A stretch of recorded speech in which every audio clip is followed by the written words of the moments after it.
நான் முன்னாடியே பேசுறதுக்கு காரணம் வந்து பாம்பேக்கு போகிறேன். அதில் கூட ஒரு பாம்பு இருக்குது பாருங்க. நான் இந்த நிகழ்ச்சிக்கு வரவனா இல்லையான்றது வந்து தயாரிப்பாளர்களுக்கு கொஞ்சம் சின்ன டவுட் இருந்தது. நான் வர வழியில் என்னுடைய கார் வந்து பஞ்சர் ஆகி ஒரு ஆட்டோ பிடிச்சி தான் இங்கே வந்து சேர்ந்தேன். அவ்வளோ முக்கியத்துவம் வந்து இந்த நிகழ்ச்சிக்கு. முதல்ல இந்த பாம் படத்தை பற்றி என்ன பேசுறது அப்படின்னு ரொம்ப நேரம் யோசித்தேன். ட்ரைலர் பார்த்த உடனே இது எப்படி பேசுறது, என்ன பேசுனா அது சரியாக இருக்கும், அல்ல என்ன பேசாமல் இருக்கணும், அது எவ்வளோ பூடகமாக பேசுறது அப்படின்னு தெரியல.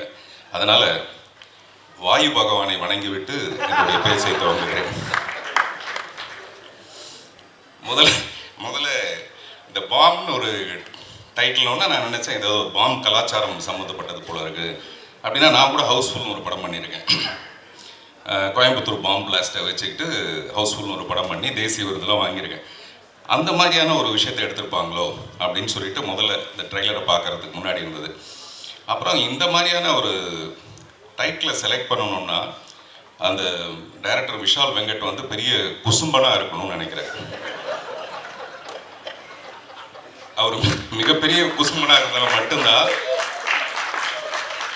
இந்த மாதிரி ஒரு டைட்டிலை செலக்ட் பண்ண முடியும். இந்த படத்தை தயாரிக்கணும்னா அந்த தயாரிப்பால் எவ்வளோ பெரிய குசும்பனாக இருக்க முடியும். அவர் சுகுமார் பாலகிருஷ்ணன், அவர் எப்பவுமே வேஷ்டி சட்டையில் இருப்பார். அதுக்கு சம்மந்தம் கிடையாது. நான் சொல்கிறேன், அவர் ஏதோ உப்பு சத்தியாகிறதுக்கு போகிற மாதிரியே தான் இருப்பார் எப்போவுமே. நான் அவரை பற்றி அப்புறம் பின்னாடி பேசலாம். இது நிறைய பின்னாடி பேசலாம்னே வர வேண்டியதாக இருக்குது. எல்லா டைரக்டரும் இந்த முதல் படம் வந்து மூக்கு மேலே விரல் வைக்கிற மாதிரி அந்த டைரக்டர் பண்ணணுன்ற மாதிரி சொல்லுவாங்க. இந்த டைரக்டர் அந்த மாதிரியே ஒரு டைட்டில் வச்சுருக்காரு. ஆக்சுவலாக நான் ஒரு இங்கிலீஷ் படம் ஹிஸ்ட்ரி ஆஃப் த வேர்ல்டுன்னு ஒரு படம், அந்த படத்தில் கிங் ஆஃப் குசும்பன் ஒருத்தன் இருப்பான். அதை பார்த்தேன் முதல்ல வந்து ஒரு இங்கிலீஷ் படத்தில் குசும்பன் வந்து நான் அதில் தான் பார்த்தேன். அந்த கிங் வந்து எப்போவுமே அப்படி தான் இருப்பார். ஆனால் தமிழ் படத்தில் இப்படி கொண்டு வர முடியுதா? அதே மாதிரி பிங்க் பேந்தர்னு ஒரு படம், அந்த படத்தில் ஸ்டீவ் மார்ட்டின் ஆக்ட் பண்ணியிருப்பார். அவர் என்ன பண்ணுவார்னா ஒரு ரெக்கார்டிங் தேட்டருக்கு, டி இமான் சாருடைய ரெக்கார்டிங் தேட்டர் மாதிரி ஒரு ரெக்கார்டிங் தேட்டருக்கு போய் ஒரு ரூம் தனியாக இருக்கும். ஆனால் அந்த ரூம் வந்து தனியாக இருக்குன்னு அவர் நினச்சிக்கிட்டு அந்த ரூம்குள்ளே போயிட்டு ரகசியமாக ஒரு வேலையை செய்வார். செஞ்சால் அது வெளியில் ரெக்கார்டிங் தேட்டர்னே அவருக்கு தெரியாது. 5.1 ஸ்டீரியோவில் வந்து அந்த சத்தம் வெளியில் வந்துடும். இந்த மாதிரி படங்கள் தான் நம்ம பார்த்துருப்போம். ஆனால் இது தமிழ் படத்தில் பண்ணுற தைரியம் வந்து எப்படி ஒருத்தருக்கு இருக்குன்றதே எனக்கு ரொம்ப ஆச்சரியமாக இருந்தது. சில நேரத்தில் நம்ம வண்டி காரில் வந்துட்டு இருக்கும்போது பார்த்தீங்கன்னா திடீர்னு அந்த மாதிரி ஒரு பாம் பிளாஸ்ட் ஒன்று வந்துடும். அது யார் செஞ்சாங்கன்னு தெரியாது. நம்ம மெதுவாக கண்ணாடி அப்படியே இறக்குவோம். ரொம்ப ஒரு பயங்கரமான ஒரு சூழ்நிலை ஏற்படும். இதெல்லாம் வந்து சினிமாவில் சொல்கிறதுங்கிறது ரொம்ப ரொம்ப கஷ்டமான விஷயம். ஆனால் முழு படம் பார்க்கும்போது தான் நமக்கு தெரியும் இந்த படத்தில் வந்து நிறைய அன்பு தான் டீல் பண்ணியிருக்காங்கன்னு. அவர் சக்தி ஃபிலிம் ஃபேக்ட்ரி ஒரு எனக்கு ரொம்ப நெருங்கிய நண்பர். அவர் எப்பவுமே ஒரு படத்தை செலக்ட் பண்ணணும்னா முதல்ல ஒரு பேக்ரவுண்டு பார்ப்பார். அந்த ப்ரொடியூசருடைய பேக்ரவுண்ட் சரியாக இருக்கா, படத்தை கரெக்டாக ரிலீஸ் பண்ணிட்டு வரா, கண்டென்ட் எப்படி இருக்குது அப்படின்னு பார்ப்பாரு. இந்த கண்டென்ட் வந்து அவ்வளோ பிடிச்சிருக்கு அவருக்கு, இல்லை இந்த கண்டென்ட்டை வந்து ஜீரணிப்பாங்களா. இது வந்து ஜீரணத்துக்கும் அஜீரணத்துக்கும் நடுவில் நடக்கிற ஒரு பிரச்சனை இந்த டைட்டில்ங்கிறது. மிஸ்டர் டி இமான், நான் டீம்ஸில் அவரோட ஒர்க் பண்ணதுக்கு அப்புறமேல மறுபடியும் வேற ஒரு மியூசிக் டைரக்டரோட ஒர்க் பண்ண முடியுமாங்கிறதே எனக்கு ஒரு சந்தேகம் ஆயிடுச்சு. அந்த அளவுக்கு ஒரு டார்லிங் தான் அவர் டி இமான். இங்கே பேசும்போது சொன்னாங்க A centre, B centre, C centre வரைக்கும் அவர் கவர் பண்ணுவார்னு. எனக்கு தெரிஞ்சு அவர் டி சென்டர் வரைக்கும் கவர் பண்ணுவார். அதனால தான் அவர் பேர் டி இமான்னு வச்சாங்க. தேவர் மகன் படத்தில் அந்த இஞ்சி இடுப்பழக சாங்கில் பாட சொல்லும்போது ஏன் நீ பாட மாட்டேங்கிற, இல்லைங்க வெறும் காற்று தான் வருது அப்படின்னு அவங்க சொல்லுவாங்க. அந்த மாதிரி ஒரு சுச்சுவேஷன் இந்த படத்தில் இருக்கணும், அதுக்கு ஒரு பாட்டு போட்டிருப்பீங்களோ அப்படின்னு நினச்சேன். காத்து வாக்கில் 2 காதல்னு ஒரு படம் வந்தது சமீபத்தில். அந்த மாதிரி இந்த படத்தில் எத்தனை காதல்னு எனக்கு தெரியல, அநேகமாக ஒரு காதலாக தான் இருக்கும். ப்ரொடியூசரை பற்றி சொல்லணுன்னா அவர் மிஸ்டர் சுகுமார் பாலகிருஷ்ணன் வந்து அவர் தான் ப்ரொடியூசர் பேர் போட்டிருக்காரு தவிர அது முழுக்க போய். இந்த படத்தோட ப்ரொடியூசர் வந்து சதா சுகுமாரன். நான் ஏதோ பேரை தப்பாக சொல்ல நினச்சிக்காதீங்க, கரெக்டாக தான் சொல்லுவேன் நான். ஆமாம், ஏன்னா அவர் மிஸ்டர் சுகுமார் வந்து என்கிட்ட பேசும்போது சதா அவங்க பேரை பற்றி தான் சொல்லிட்டு இருப்பார். அதனால அது சுதா கிடையாது, சதா சுகுமார். உங்களுக்கு தெரியாதுங்க, மேடம் வந்து அப்படி ஒரு டேஸ்ட்டுங்க. மேடம் வந்து அது மேடம் தாங்க எல்லாத்தையும் டிசைட் பண்ணுவாங்க. மேடம் தான் உண்மையிலேயே எல்லார் வீட்லையும் மேடம் தான் டிசைட் பண்ணுவாங்க. ஆனால் அதை தைரியம் வரல ஒரு ஆம்பளைக்கு சொல்கிறதுக்கு. அதனால் மேடம் சிரிக்கிறது பெரிய விஷயம் இல்லை. இன்னமும் கல்யாணம் இத்தனை வருஷம் கழிச்சு இன்னும் அவர் சிரிச்சிட்டு இருக்காருன்னா டெஃபினட்டாக அதுக்கு காரணம் வந்து இந்த படத்தில் நடித்த ஒரு மிஸ்டர் காளி வெங்கட், நிறைய பேர் எல்லாருமே வந்து ரொம்ப கஷ்டப்பட்டு ஒரு நிலைக்கு வந்திருக்காங்க. அந்த நிலைக்கு காரணமாக ஒரு விஷால் வெங்கட்டுக்கு வந்து பாராட்டுகள். இதில் நிறைய பேருக்கு வந்து முக்கியமான பாத்திரங்கள் கொடுத்ததுக்கு. மிஸ்டர் அர்ஜுன் தாஸ் வந்து எனக்கு தெரிஞ்சு நான் கமல் சாரை ரொம்ப ரசிச்சிருக்கேன். சின்ன வயசுலேருந்தே நான் வந்து சினிமாவுக்கு வரதுக்கான இன்ஸ்பிரேஷன் வந்து கமல் சார் தான். நிறைய மேடையில் சொல்லியிருப்பேன். சமீப காலமாக இப்போ வந்திருக்க நடிகர்கள்லேயே என்ன ரொம்ப இன்ஸ்பயர் பண்ணுறது வந்து Arjun Das. Very promising actor. Promising ஆக்டர்னா அவர் ரொம்ப சிறப்பான ஒரு நிலைக்கு வருவாருன்றது வேற. இன்னொரு விஷயம் பார்த்தீங்கன்னா மாப்பிள்ளை மாதிரி வந்திருக்காருல, நிறைய பொண்ணுக்கு அவர் ப்ராமிஸ் பண்ணியிருப்பார். நான் உன்னை கல்யாணம் பண்ணிக்கிறேன், நான் உன்னை கல்யாணம் பண்ணிக்கிறேன், நான் உன்னை கல்யாணம் பண்ணிக்கிறேன், நிறைய பேருக்கு ப்ராமிஸ் பண்ணியிருப்பார். அதனால அவர் ஒரு ப்ராமிசிங் ஆக்டர்னு சொல்லலாம். சார் சும்மா கூச்சப்படுற மாதிரி நடிக்காதுங்க சார். நமக்கும் தெரியல, அதெல்லாம் கிராஸ் பண்ணி தானே வந்திருக்கோம். நீங்கள் குட் பேட் ஆக்லி பார்த்தீங்கன்னா எல்லாரும் வந்து அஜித் சாரை ரசிச்சுட்டு இருக்கும்போது நான் நினைக்கிறேன் அஜித் சார் படம் பார்க்கும்போது அர்ஜுன் தாஸை ரசிச்சிருப்பாருன்ட்டு. ஏன்னா அப்படி ஒரு காம்படிஷன், அப்படி ஒரு பியூட்டிஃபுல்லாக பண்ணியிருந்தார் அந்த படத்தில். நான் பொதுவாக கதை எழுதினேன்னா வந்து ஹீரோயினை மட்டும்தான் கவனத்தில் வச்சுக்குவேன். இந்த ஹீரோயினுக்கு இப்படி ஒரு சீன் பண்ணலாமா அப்படின்ட்டு. பட் என்னுடைய கெட்ட நேரம் பாருங்கள், அர்ஜுன் தாஸை வச்சு நான் வந்து ஒரு படம் பண்ணலாமா அப்படின்னு. கெட்ட நேரம் நான் சொல்கிறது சந்தோஷத்தில் சொல்கிறேன். ஹீரோயின் எல்லாம் மறந்துட்டு ஒரு ஹீரோவை சென்டர் பண்ணி அர்ஜுன் தாஸை சென்டர் பண்ணி ஒரு படம் பண்ணலாமா. நான் அர்ஜுன் தாஸ் கூட நேற்று சொன்னேன். அதுக்கான வாய்ப்பு இப்போவே அவர் சொல்கிறார் ஜூன் வரைக்கும் டேட் இல்லைங்கன்றாரு. இந்த படம் வந்ததுன்னா 27 ஜூன் வரைக்கும் டேட் இல்லைன்னு சொல்லுவார். சில நேரத்தில் தோற்று போனால் கூட பரவாயில்ல, நம்ம ஆசைப்படுறதுல ஒன்றும் பெரிய தப்பு இல்லை. அதனால் நான் கதை சொல்கிறேன். சிவாத்மிகா வந்து நான் சின்ன பையனால பார்த்துருக்கேன். இல்லை அவங்க ரொம்ப சின்ன பொண்ணாக இருக்கும் போதுலேருந்து நான் பார்த்துருக்கேன். இந்த ஷாக் இருக்கு இல்லையா, அந்த ஷாக்காக தான் நான் அப்படி சொன்னேன். நான் ரொம்ப ஆசைப்பட்டேன் அவங்க டெஃபினட்டாக ரொம்ப சிறப்பான ஒரு நிலைமைக்கு வருவாங்க. அது இந்த படத்துக்கு அப்புறமேல வரும்போது சந்தோஷமாக இருக்கும்.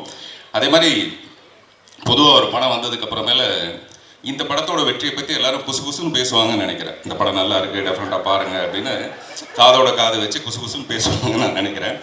அதே மாதிரி சில படங்களை வந்து நம்ம அப்புறம் பார்த்துக்கலான்னு விடுவோம்ல, அந்த மாதிரி இந்த படத்தை பின்னால் பார்த்துக்கலான்னு விட்டுற வேண்டாம் யாரும். இந்த படம் உடனே வெற்றி அடைஞ்சதுன்னா, இப்போ கூட ஒரு சக்தி சார் சொன்னார் ஒரு பெரிய சேனல் ஒன்று தொடங்க போகிறாங்க. அதில் கூட பார்த்தீங்கன்னா பெண்களுக்கு தான் முக்கியத்துவம். நான் முதல்ல சொன்னேன் இல்லைங்களா, அதே சதா கதை தான் அது. அதனால் மீடியா அவர்களுக்கு இங்கே வந்திருக்க கெஸ்ட் எல்லாருக்குமே ரொம்ப ரொம்ப நன்றி. I'll start with the production house. Sudha ma'am, Sukumar sir, எனக்கு இந்த ஆப்பர்ச்சுனிட்டி கொடுத்ததுக்கு ரொம்ப நன்றி மேம். ஓகே, விஷால் சார் பற்றி லாஸ்ட்டில் பேசலாம். இங்கே பேசினதுனால இமான் சார் எனக்கு உங்கள் மியூசிக்கை இன்ட்ரடியூஸ் பண்ணதே அப்பா தான். அவர் பிளேலிஸ்ட்டு ஃபுல்லாக உங்கள் பாட்டு தான் இருக்கும். So I am also a huge fan. உங்கள் மியூசிக்கில் நடிக்கிறது எனக்கு அவ்வளோ சந்தோஷம். Thank you so much sir. Manikandan sir, I am a very very very big fan of yours. I think you're a fabulous actor and thank you so much for coming here. இங்கே இருக்கிற எல்லாருக்குமே நான் ரொம்ப ரொம்ப thank you for coming and taking your time to talk about a film. Kaali Venkat sir, sir உங்களை மாதிரி ஒரு ஆக்டரோட இவ்வளோ ஒரு நல்ல கேரக்டர் பண்ணது எனக்கு அவ்வளோ சந்தோஷம். You dot me so much on set and அந்த தோசை சாம்பாருக்காக கூட ரொம்ப ரொம்ப thank you. You're a fabulous person, sir. Honored to work with you. செட்டில் என் கூட எப்போவுமே இருந்து என்னை அட் ஆல் டைம்ஸ் என்டர்டெயின் பண்ணி பார்த்துக்கிறதுக்கு பிரியாக்கும், ஸ்மிருதிக்கும், சபரீஷ்க்கும், டிஎஸ்கே மோகன் சாருக்கும் எல்லாருக்கும் ரொம்ப thanks. And Raj sir, you done a fabulous job. Sermon sir, எல்லாருக்குமே, எங்கள் டீமுக்கும் எங்கள் ஏடிஸ்க்கும் எல்லாருக்குமே ரொம்ப ரொம்ப தேங்க்ஸ். எனக்கு ஸ்டேஜில் பேசுகிறதே ரொம்ப பயம், ஸோ டக்குன்னு முடிச்சிடுவேன். Vishal sir, you've gone through so much இந்த படத்துக்காக. அது வந்து சொல்லிகிட்டே போனால் அது ரொம்ப டைம் ஆகும். பட் லோகேஷ் சார் சொன்ன மாதிரி அவர் எப்போவுமே ஒரே வார்த்தை தான் சொல்லுவார், பார்த்துக்கலான்னு. சார், இந்த படம் எங்கள் எல்லாரையும் விட உங்களுக்காக it has to become a huge. And இவ்வளோ ஒரு ஸ்ட்ராங்கான கேரக்டர், பிரபாவதி என்ற ஒரு கேரக்டருக்கு நான் சூட்டபிளாக இருப்பேன்னு நினச்சி ஒரு ஆடிஷன் இல்லை, எதுவுமே இல்லை. He just game and set இந்த கேரக்டர் நீங்கள் தான் பண்ணணும்னு சொன்னார். அந்த ட்ரஸ்ட் என் மேலே வச்சதுக்கு ரொம்ப ரொம்ப thank you. And Arjun sir, you are a fabulous actor. எல்லாரும் சொல்கிற மாதிரி I hope this film does wonders for you. உங்களை மாதிரி ஒரு ஆக்டரோட ஒர்க் பண்ணதுக்கு அவ்வளோ சந்தோஷம். பட் அதை விட உங்களை மாதிரி ஒரு ஃபேண்டாஸ்டிக் ஃப்ரெண்ட் இந்த படத்தினால கிடச்சதுக்கு இன்னும் சந்தோஷம். And Sakthi sir, thank you so much. நீங்கள் இந்த படம் ரிலீஸ் பண்ணுறது எங்கள் எல்லாருக்குமே அவ்வளோ கான்ஃபிடென்ஸ். அண்ட் நான் எல்லோரும் சொல்கிற மாதிரி சக்தி ஃபிலிம் ஃபேக்ட்ரி பண்ணுறதுனால இந்த படம் எவ்வளோ நல்லா வந்ததுனால பெரிய ஹிட் ஆனால் will be very happy. Please September 12 எல்லோரும் கண்டிப்பாக வந்து பாருங்கள். இது நான் மேண்டேட்டாக ஆல்மோஸ்ட் எவ்ரி ஸ்டேஜில் நான் ஆரம்பிக்கிற ஒரு விஷயம் தான் அது.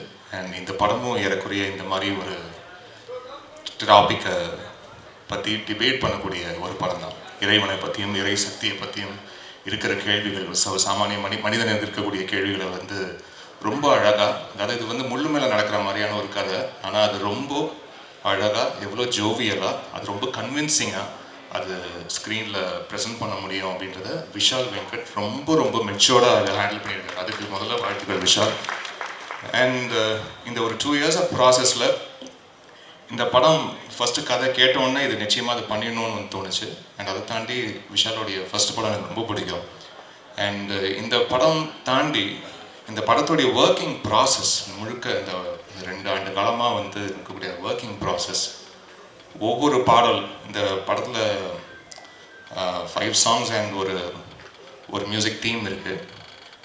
ஒவ்வொரு சாங் பண்ணும்போதும் அவ்வளோ இனிமையாக இருக்குது. இந்த மனுஷனோட சேர்ந்து ஒர்க் பண்ணும்போது அவ்வளோ இனிமையான ஈவினிங்ஸ், மோஸ்ட்லி ஈவினிங்ஸாக நாங்கள் சந்திச்சுட்டு சாங்கை பற்றி டிஸ்கஸ் பண்ணுறது, சாங் டியூன்ஸ் பண்ணுறது, லிரிக் பற்றி டிஸ்கஸ் பண்ணுறது அப்படின்ட்டு. I had a blast Vishal. Thank you so much for this opportunity. And நல்ல தமிழில் நல்ல தமிழ் வார்த்தைகள் இருக்கக்கூடிய பாடல்கள், அதுவும் இந்த மாதிரியான ரூட்டடான ஃபில்ம்ஸ்க்கு, ரொம்ப வந்து ஒரு ரீஜனல் கனெக்ட் இருக்கிற ஃபில்ம்ஸ்க்கு வந்து நல்ல தமிழ் இசையோட, நல்ல தமிழ் வார்த்தைகளோட பாடல்கள் ஒலிக்கணும் அப்படின்றது வந்து என்னுடைய அந்த ரீஜனல் கனெக்ட் இருப்பது நல்லதுன்னு நினைப்பேன் நான். அது எப்போவுமே ஒரு இசையை கேட்டால் இது வந்து நம்மளுடைய மண் சார்ந்த இசை, இது நம்மளுடைய தமிழனுடைய இசை அப்படின்ற ஒரு அடையாளத்தோடு இருப்பது நல்லதுன்னு நினைப்பேன். அப்படி இருக்கக்கூடிய படங்கள் அமையும் போது அதுக்கு முன்னான இசை வழங்குறது நல்லதுன்னு நினைப்பேன். அப்படி ஒரு செட்டிங், ஒரு பேக்ரவுண்ட் செட் பண்ணி கொடுத்த விஷாலுக்கு முதல்ல நன்றி. And after a long time இதில் 5 பாடல்களும் ப்ராப்பர் பிளேபேக் சிங்கர்ஸ் பாடியிருக்காங்க. அது வந்து அதுக்கு நான் விஷால் தான் வந்து தேங்க் பண்ணணும். ஏன்னா ஒவ்வொரு வாட்டி சாங் சிங்கர்ஸ் பற்றி டிஸ்கஸ் பண்ணும்போது யாரை பாட வைக்கலாமா, அவங்கள பாட வைக்கலாமான்னு சொல்லும்போது, ஏன்னா எவ்வளோ நம்மளுக்கு பிடிச்ச குரல்கள், நம்மளுக்கு வந்து விருப்பப்பட்டு நம்ம லூப்பில் கேட்ட எத்தனையோ குரல்கள் திடீர்னு நம்ம ஸ்டாப் பிளாக் டமால்னு காண போயிட்டோம். அப்படியே நம்மளை விட்டுட்டோம் அப்படின்ற ஒரு ஃபீலிங் எனக்கு வந்து எப்போவுமே ரொம்ப இருந்துகிட்டே இருந்தது. அண்ட் இதில் ஐ வாஸ் வெரி பர்டிகுலர். எல்லா சாங்ஸும் ப்ராப்பர் பிளேபேக் சிங்கர்ஸ். அது வந்து புதுமுக சிங்கர்ஸாக இருக்கலாம், எக்ஸ்பீரியன்ஸ் சிங்கர்ஸாக இருக்கலாம், யாராக இருக்கலாம். ஆனால் இசைக்காகன்னு ஒருத்தங்க சின்ன வயசுலேருந்து ஆயுதப்பட்டு தனக்காக வந்து தயார் பண்ணி, என் மகளோ என் மகனோ என்னைக்காவது அவன் ஒரு பாட்டு பாடிட மாட்டானா, அவன் இசைக்காக வந்து தன்னுடைய வாழ்க்கையை அர்ப்பணிச்சிருக்கான், அவன் என்னைக்காவது ஒரு பாடல் பாடிடாமல் குப்புசாமி ஐயா அவர்களாக இருக்கட்டும், அண்டு கார்த்திகாக இருக்கட்டும், ஸ்வேதா மோகனாக இருக்கட்டும், மது பாலகிருஷ்ணனாக இருக்கட்டும், ஹரிச்சரனாக இருக்கட்டும், இவங்களுடைய குரல்கள் எல்லாமே நம்ம வெவ்வேறு பாடல்கள், வெவ்வேறு இசையமைப்பாளர்களுடைய இசையில் நம்ம கேட்டு ரசிச்சிருக்கோம். அவங்கள எல்லாரையும் இந்த திரைப்படத்துக்காக திருப்பி கொண்டு வந்ததில் எனக்கு அவ்வளவு சந்தோஷம். அதுக்கு ரொம்ப ரொம்ப தேங்க்ஸ் விஷால். அண்ட் இதில் லிரிசிஸ்ட் ஜெயரா அப்படின்ற ஒரு புது லிரிசிஸ்ட்டும் இதில் அறிமுகமாக இருக்கார். அதுக்கு எனக்கு ரொம்ப சந்தோஷம். ரொம்ப எளிமையான, நேரடியாக ஸ்ட்ரைட் டு ஹார்ட் அப்படி கனெக்ட் பண்ணக்கூடிய லிரிக்ஸாக வந்து இதில் எழுதியிருக்காரு. இன்னும் எத்தனை காலம் அப்படின்ற ஒரு காதல் பாடல் நீங்கள் பார்த்துருப்பீங்க, கார்த்திக் ஸ்வேதா மோகன் அவர்களுடைய குரலில். மணி அமுதவன் அப்படின்ற ஒருத்தர் எழுதியிருக்காரு. அண்ட் இறைவா அப்படின்ற ஒரு பாடல் மது பாலகிருஷ்ணன், ஹரிச்சரன் அவருடைய குரலில் ராகேந்து மௌலி அவர் எழுதியிருக்காரு. ஒளிய கேட்க ஒளிய பார்க்க அப்படின்ற ஒரு பாடல். இது புஷ்பனம் குப்புசாமி அவர்களும் யாசின் நிசார் அவர்களும் பாடியிருக்கிறாங்க. இயக்குனர் JK சந்துரு அவர்கள் இந்த படத்துக்காக எழுதியிருக்காரு. Thank you sir. அண்ட் ஒவ்வொரு மனுஷனும் ஒவ்வொரு விதம் அப்படின்ற ஒரு பாடல். இதில் மேக்னா சுமேஷ் அண்ட் தர்ஷினி ராஜ்குமார், தர்ஷினி ராஜ்குமார் இந்த பாடல் மூலியமாக அறிமுகம் வராங்க. அவருக்கு என்னுடைய வாழ்த்துக்களை தெரிவிச்சுக்கிறேன். அண்ட் உனக்குள்ளே கடவுள் உண்டு அப்படின்ற ஒரு பாடல் இல்லை லெஜெண்டரி சிங்கர் சித்ராமா பாடியிருக்காங்க. அவங்களோட சேர்ந்து ஒரு few months back was part of this super singer junior season 10. அந்த அந்த அந்த நிகழ்ச்சியோட ஒரு ஒரு ஒன் ஆஃப் த பேனல் ஜட்ஜாக இருக்கக்கூடிய ஒரு நல்ல ஒரு வாய்ப்பு. அந்த நிகழ்ச்சி அப்போது நான் கண்டெடுத்த ஒரு 4 முத்துக்கள் அப்படின்னு தான் சொல்லணும். சாரா, ஸ்ருதி, நஸ்ரீன், காயத்ரி, ஆதி, அவங்க 4 பேர் உடனே டக்குன்னு வந்துருங்க, மேடைக்கு வந்துருங்க. இந்த 4 பேருடைய பேரண்ட்ஸும் இங்கே வந்திருக்காங்க. I feel really happy. ரொம்ப ரொம்ப டேலண்டடான கிட்ஸ். இவங்க லெஜெண்டரி சித்ராமாவோட சேர்ந்து பாடினது எனக்கு ரொம்ப சந்தோஷமாக இருந்தது.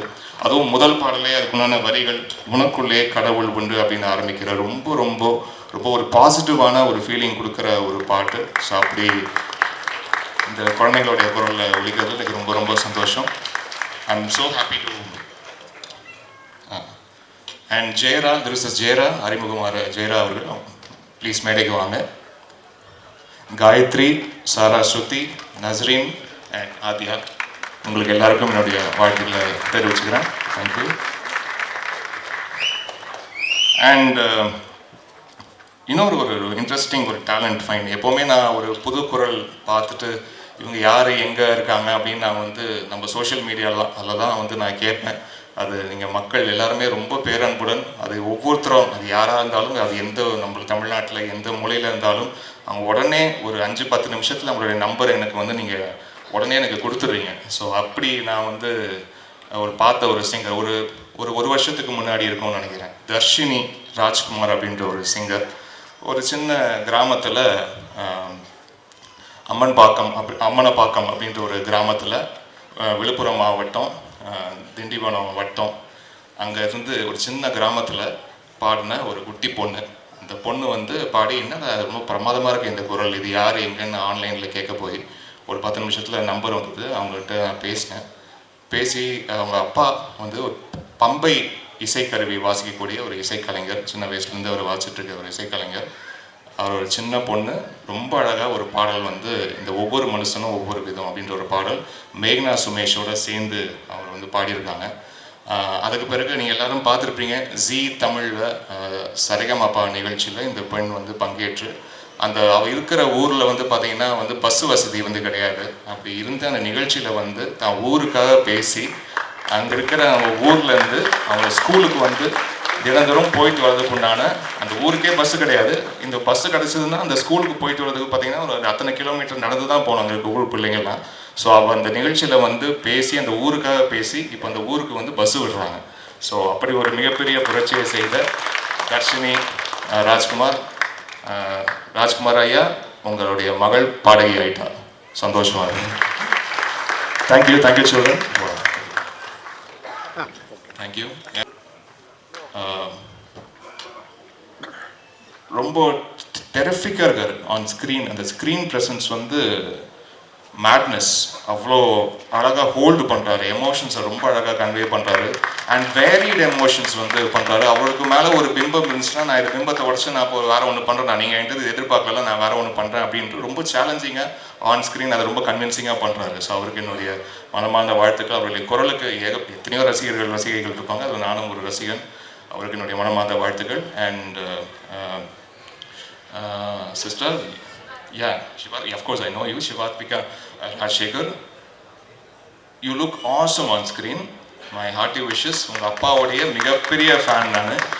இத்தனையோ வருஷங்களுக்கு முன்னாடி இதுதாண்டா போலீஸ் வந்து அத்தனை முறை பார்த்துருக்குறேன். அப்போல்லாம் ஞாபகம் இருக்குது. ராஜ் வீடியோ விஷன் அண்ட் சாதனாஸில் வந்து இப்போ கேசட்ஸ் VHSலாம் போடுவாங்க. அப்போ போய் வாங்கி இதுதாண்டா போலீஸ் வாங்கி அது அத்தனை வாட்டி நான் என்னுடைய வீட்டு VHSல வந்து போட்டு நான் பார்த்துருக்குறேன். ஸோ அவங்களுடைய மகள் ஆக்சுவலாக வேறு இன்னொரு படத்தில் நம்ம சேர்ந்து பண்ண வேண்டியதுன்னு நினைக்கிறேன். அது இப்போ பாம்பில் அமைஞ்சிருக்கு. ரொம்ப சந்தோஷம். அண்ட் இன்னும் எத்தனை காலம் அந்த பாடலில் வந்து அவ்வளோ அழகாக அவங்க எமோஷன்ஸை வந்து ஹோல்ட் பண்ணுறீங்க. அந்த படம் முழுக்க ரொம்ப ரொம்ப கஷ்டமான கேரக்டர் இதை ப்ளே பண்ணுறது ரொம்ப அழகாக ப்ளே பண்ணிருக்கீங்க. அதுக்கு என்னுடைய மனமார்ந்த வாழ்த்துக்கள். அண்ட் மணிகண்டன் ஐயா அவர்களே ரொம்ப சந்தோஷம் நீங்கள் இந்த நிகழ்ச்சிக்கு வந்தது. அண்ட் வந்திருக்க இயக்குநர்கள் அனைவருக்கும் 3 BHK பார்த்தோம் சார், ரொம்ப அவுட்ஸ்டாண்டிங் ஃபிலிம் சார், வாழ்த்துக்கள். அண்ட் 11 டைரக்டர் வந்திருக்காரு. அண்ட் அக்பர் சார் ப்ரொடியூசர் வந்திருக்காங்க. அண்ட் மெட்ராஸ் மேக்கிங் டைரக்டர் வந்திருக்காங்க. சிபி சார் வந்திருக்காரு. And thank you so much sir. Love marriage was awesome. God bless. நான் கூட சொல்லுவேன், பொதுவாகவே உங்கள் படம் வந்து எங்கேயாவது போஸ்டரில் பார்த்துட்டோன்னா ஓகே இந்த மனுஷன் இருக்காரு பயங்கரமாக ஏதாவது பெர்ஃபார்ம் பண்ணியிருப்பார், அந்த மனுஷனுக்காகவாச்சும் அந்த படம் பார்த்துருவோம் அப்படின்ற மாதிரியான ஒரு ஃபீலிங்கை ஏற்படுத்தக்கூடிய ஒரு நடிகர். என்னுடைய மனமார்ந்த வாழ்த்துக்கள். And Sakthi sir, thank you so much. நீங்கள் வந்து இந்த மாதிரி படங்களை வந்து ப்ராமிசிங்காக நாங்கள் இந்த படத்தை வெளியிடுறேன் அப்படின்னு நீங்கள் சொல்லும் போது தான் இந்த டோட்டல் டீமுக்கே பெரிய நம்பிக்கை இருக்குது சார். ஏன்னா நாங்கள் ஒரு படம் எல்லாம் பண்ணிவிட்டு நாங்கள் பாட்டு சூப்பர்னு சொல்லிக்குவோம், அதெல்லாம் ஓகே. ஆனால் நீங்கள் ஒரு அவுட் சைடராக வந்து அதை நீங்கள் பார்த்து அதை வெறும் பார்த்துட்டு நல்லா இருக்கணும்னு சொல்லிட்டு போடலாமல் நான் வெளியிடுறேன் அப்படின்னு முன் வந்து நீங்கள் பண்ணும்போது பெரிய சப்போர்ட் எங்கள் டீமுக்கு எல்லாருக்கும் கொடுக்குது சார். அதுக்காக ரொம்ப ரொம்ப நன்றி சார். அண்ட் மேக்னா சுமேஷ் ஒரே வாட்டி மேடைக்கு கூட்டிடலாம். குட்டி பாப்பா அவளும் பாடியிருக்கா. ஸோ இதில் 5 சிங்கர்ஸ் சாலிடாக அறிமுகப்படுத்தியிருக்கேன். அக்ராஸ் இயர்ஸ் இறைவன் புண்ணியத்தில் மோர் தென் 145 சிங்கர்ஸ் மேலே அறிமுகப்படுத்தியிருக்கேன். இந்த படத்துலேயே 5 சிங்கர்ஸ்ன்றது எனக்கு கூடுதல் மகிழ்ச்சி. தேங்க்யூ.